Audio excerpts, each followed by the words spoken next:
Hey Thomasin, how are you? Hello, I'm good. How are you? I'm good, thank you. I'm good. Congratulations on the film. Thank you. It's quite good, isn't it? It's quite good. I I think it's quite good. think so. um, Being a Brit myself and seeing Soho pretty much every single day as I live in London, I see it every single Oh day. yeah.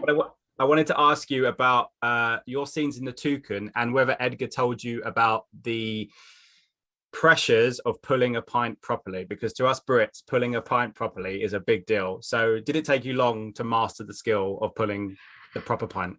Do you know, I'd like to say that I was a natural at it. I mean, and it is quite addictive. Once you get started, it's hard to stop. I would be like, if we were filming like in the Toucan and I was pulling a pint at the end of each take, I'd go, I think we might have to do that again. I don't think I quite got the pouring right in that one. So let just give me another take. Um, yeah, I became quite addicted to it. But I did go to the Toucan with Edgar and Christy, the writer, before we started filming.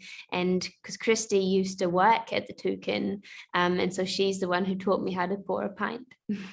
Oh, that's cool. I used to drink in the Toucan, which is it's so strange, but I never knew Christy worked in there. That's maybe Yeah, she served me one day. Who knows? yeah, maybe. There's so many amazing kind of aesthetic things going on in the film, but I wondered what the challenges were for you and by extension for Anya of doing the kind of duplicate scenes where you were kind of in scenes together, where you're walking past mirrors or you're dancing with Matt. How challenging was that for you guys to get right? Because I imagine it must take a bit of, you have to get it kind of spot on to make the seamless Yeah, transition.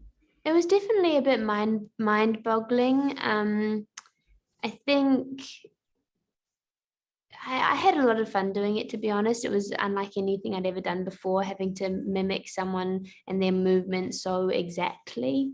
But it was really fun to be kind of, because in the scenes with Anya, a big part of my role was just to observe, really, which is quite a weird, I felt a bit funny sometimes, just like kind of always standing in the corner just watching.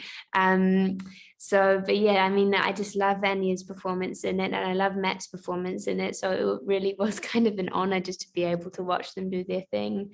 Yeah, I had a really great time, and it was a great bonding exercise for Anya and I to have to do all the mimicking and all the mirror stuff. I imagine if you didn't know before, obviously not being from England and from London as you are, the lure of Soho is so big, and there's so many people that Mm, love that part of London. Can you yeah. see the attraction? Have you seen when you were making the film just how Mm. alluring that place is? 100%. Yeah, I spent a lot of time in Soho while we were filming last night in Soho. It was pre-COVID, so I was able to, freely walk around the streets and get a sense of that environment and the people that spend their time there. I was able to go to a few plays. I went to Sweet Charity and to the Harry Potter stage production, and I had an amazing time. My family was there with me, and we just we got to explore a lot.